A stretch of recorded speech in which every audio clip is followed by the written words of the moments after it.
bin Andreas Forster, bin 20 Jahre.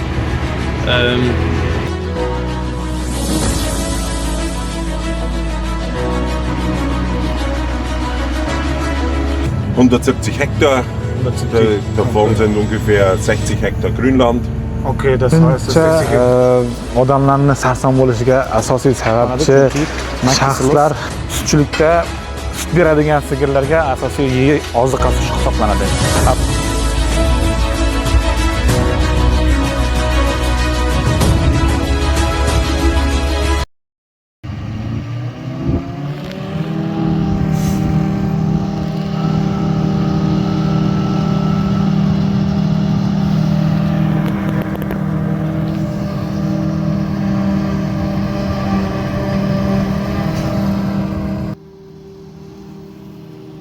Siz ko'rayotganingiz bu Krone Big X700 modeli hisoblanib, silos qilishda o'simlik turi va maqsadiga muvofiq 20 tadan 48 tagacha pichoqli barabanlar bilan ishlay oladi. Nimaga siloslash maqsadi deb aytdim? Shunga diqqat qilingki, chorva mollari uchun maysaning uzunligi har doim 10 mm dan 22 mm gacha bo'lishi kerak. Buning uchun 20 ta yoki 28 ta pichoqli barabanlar har doim standartdir. Bu ko'rsatkichlar makka siloslash uchun boshqacha standartda bo'ladi. Agar maysa biogaz uchun o'riladigan bo'lsa, undagi standartlar biroz farq qiladi. Endi biz boyagi heksen qiladigan, ya'ni maydalab turib pritsepga ortiladigan joylarni ham kuzatyapmiz. Qarasangiz, orqada xuddi makka jo'xorini siloslash uchun maydalab chiqaradigan kombayn, xuddi shu texnika, lekin oldidagi pichoqcha mana bu maysa uchun moslashgan. Shuni almashtirishganda, xullas makka o'rish paytida katta, haligi 5 metrmi 6 metrlik pichoqchani taqib ishlashadi. Xudo xolasa mana bitta texnika bo'ldi. Bittasi to'lib haydab ketyapti. Men senab ketasanmi deb so'radi. Yo'q, men hali shu yerda davom qilaman syomkani. Demak, ikkinchisi boshlayapti. Xudo xolasa hozir yana bir traktor orqasiga kelib tayyor bo'lib turadi.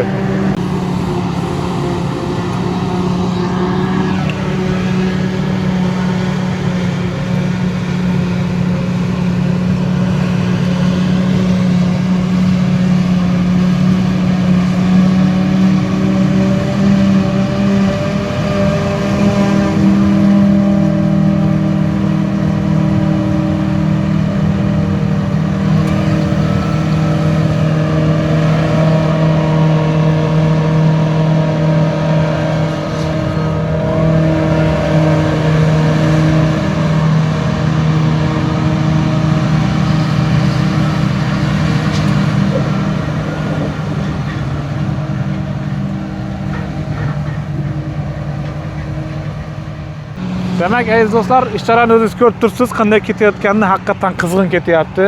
Buni orqasidan yana bitta traktor kelib tayyor turadi, xudo xolasa. Adashmasam bir 6 tacha, mana bu katta pritsep taqib olgan 6 tachami, adashmasam traktor hozir ishlayapti tinmasdan. Endi baribir nima deydi? Yo'qotishlar har joyda bo'ladi. Mana ko'rib turganingizdek o'rilgan tozagina maysa qolib ketgan. Shunaqa har joyda qolib ketadi. Biz nima deydi? Pateriya deydimi buni? Iloji yo'q, 100% lik koeffitsiyentni o'zi hech qayerda yo'q. Shuning uchun lekin haqiqatan ish toza ketyapti, juda zo'r.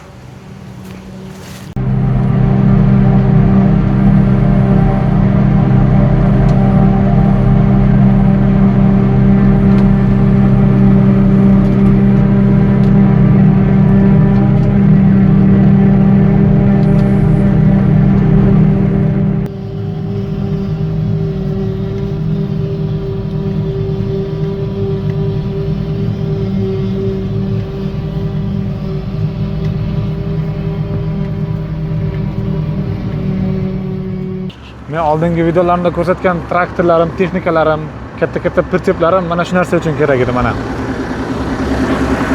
Bu juda ham katta texnika. Buni bir 260 ot kuchi bo'lishi kerak adashmasam.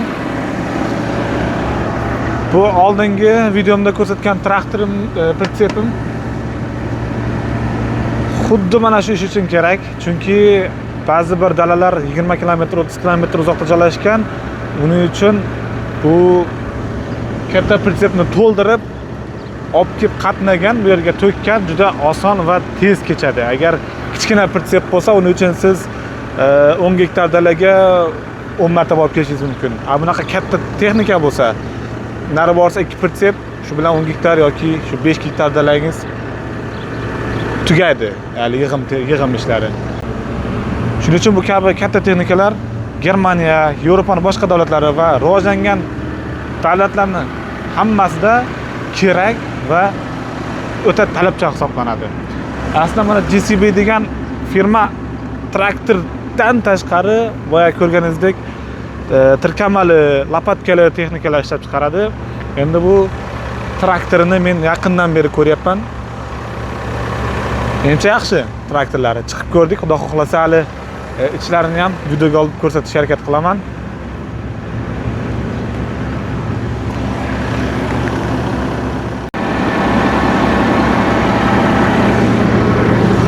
O'rtoqlar, ichki tuzilishi ko'jali sidina, ikkita yana. Mana bu narsalarga qarang, radiolar, konditsionerlar, pechkalar, bir talay knopkalar bor. Buni men tushunmayman nima ekanligini. Traktor haydaydiganlar, shu videoni ko'rib turganlar juda yaxshi biladi. Mana bu yerda katta monitor bor. Hozir menimcha kerak bo'lmagani uchun traktorimiz turib turgani uchun o'chib turibdi. Oldinda bemalol ko'rasiz. Bo'lingan shishalar yoki oynalar yo'q bu yerda. To'liq ko'rinadi oldin.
Ja.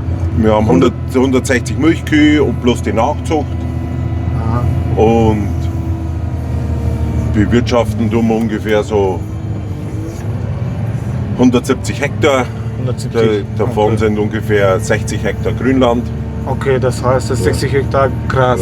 Ja, und dann halt Gehgras machen wir auch noch. Ah. Ja, Gras. ja. Und die Milchleistung ist gut. Ich habe mal gehört, die Milchleistung von deinem Betrieb ist beste in der Nähe, also in diesem Gebiet.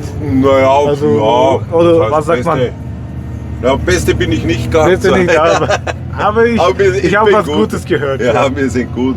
Ja. Wir sind gute 10.000 haben wir Steuerdurchschnitt mit Fleckviehkühe. Super, Und das ist gute Leistung. Ja, Ja, das passt.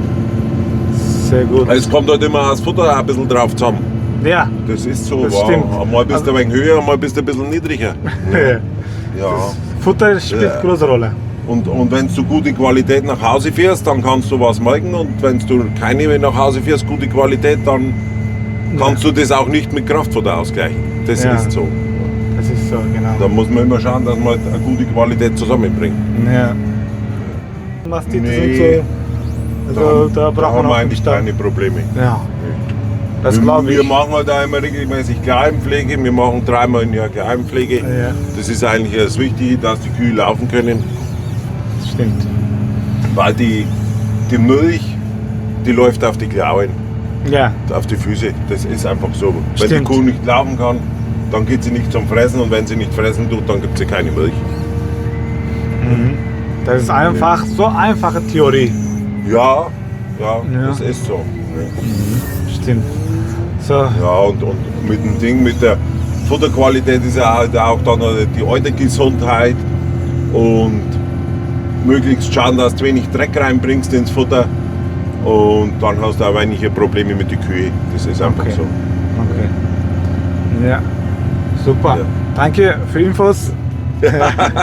Ich bin wieder dabei bis Ende heute. Ja. So.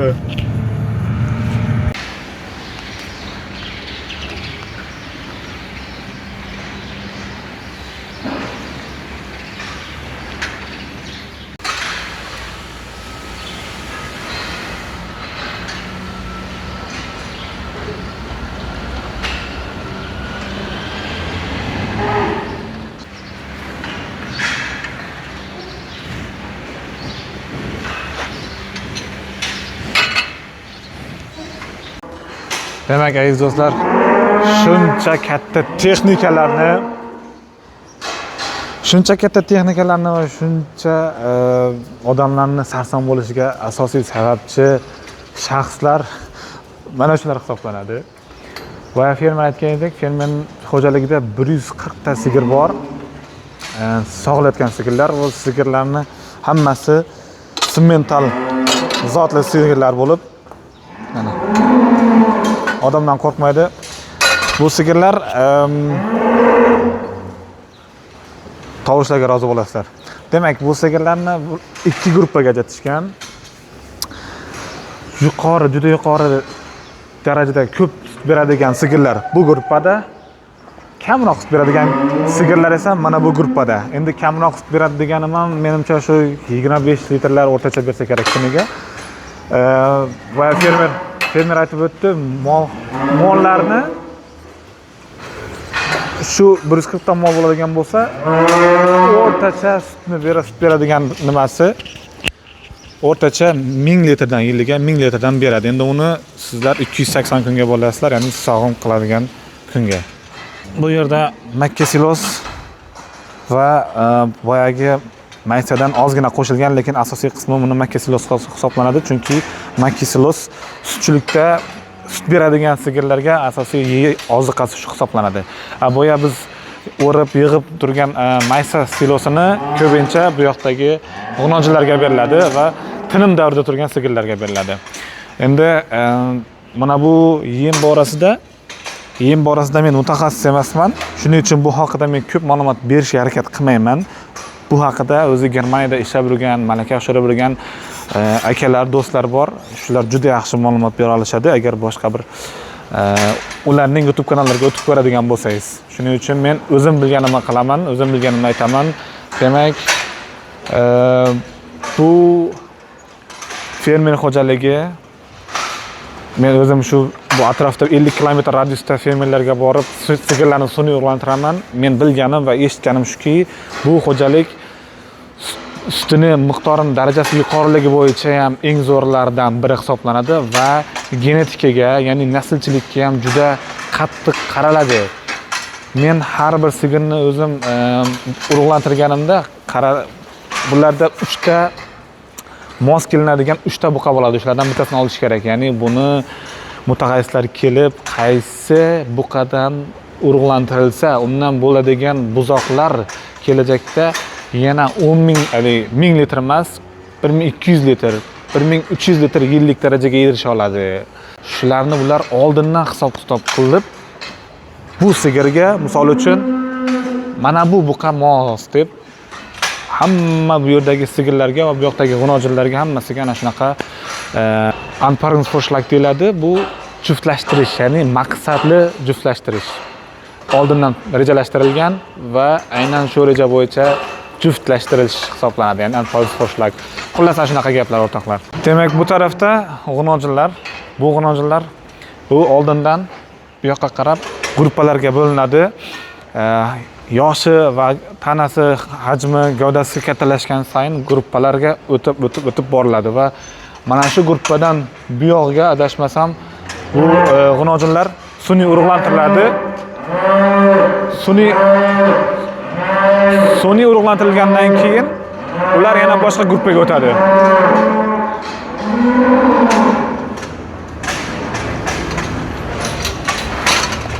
Bu oldidagi yemni qolmaganiga e'tibor qilmang. Bugun kuni bilan to'xtamay ishlashyapti. Menimcha ularda hali vaqt bo'lmagan kechki yemni tashlashga, chunki ertalab bir qator hammasiga toza yem tashalgan. Xudo xohlasa, ish tugagandan keyin yana bir qator yem beriladi. Bular egizaklar. Bu ham egizak. Qolgan hammasi bittadan joylashtirilgan. Bu yoqda ham bor. Faqat ular u tarafga qarab turibdi. Hammasini ichida, deyarli hammasini ichida buzoqlar bor. Orqasida sigirlar mana.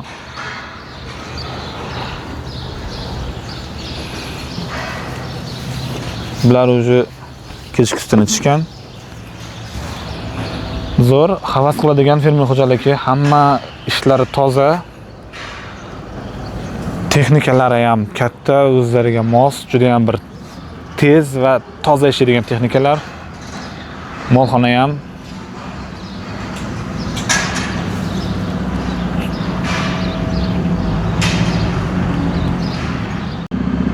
mana o'zi ustini yopish ishlari boshlandi.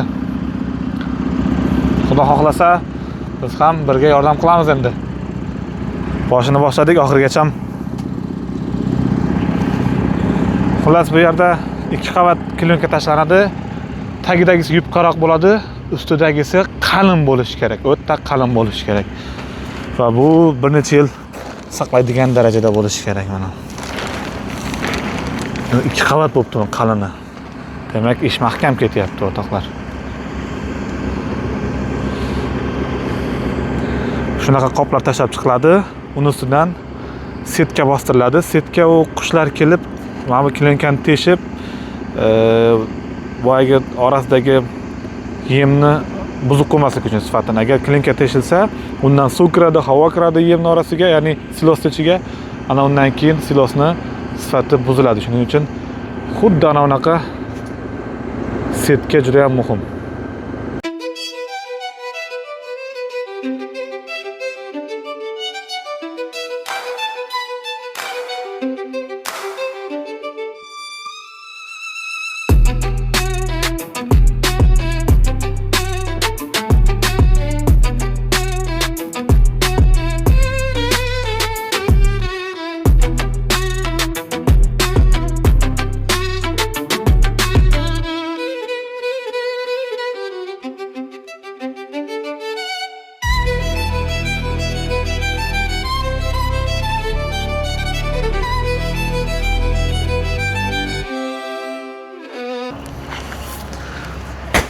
Mana aziz do'stlar, silosni ham hammasini ustini yopib tugatdik. Ish jarayonidan chiroyli videolar qilish niyatim bor edi, lekin afsuski ish qizg'in bo'lgani uchun uni imkoni bo'lmadi. Qo'lga telefonni olishga umuman vaqt bo'lmadi. Xullas, xuddi shunaqa chuqurcha bu yoqda narigisi hali to'lmadi. Xudo xolasa 3-o'rinda to'ldirib, keyin yana boshqa chuqurchadan boshlashadi. Demak, tushuntirib o'taman. Mana bu ko'rinyaptimi bilmadim, qalin salafan tagidan, klinikani tagidan yupqasi tashaladi. Keyin bu qalini, oxirida esa bu setkasi. Demak, 2 qavat klinika, keyin setka. Bunday ichiga tosh to'ldirilgan, mayda tosh to'ldirilgan xaltachalar shamolda uchib ketmasligi uchun, bostirib turish uchun. Xullas, bugungi ishimiz tugadi. Aziz do'stlar, haqiqatan ish zo'r bo'ldi. Bizni kuzatib borishda davom ettiring. Xudo xohlasa keyingi videolarda ham yana boshqa makka silos jarayoni yoki bug'doy o'rish jarayonlari, xullas shunga o'xshash Germaniyadagi qizg'in fermerlarning ishini yoritib borishda davom etamiz. Agar bugungi video sizga ma'qul kelgan bo'lsa, like bosishni va obuna bo'lishni unutmang. Keyingi videolarda ko'rishguncha xayr.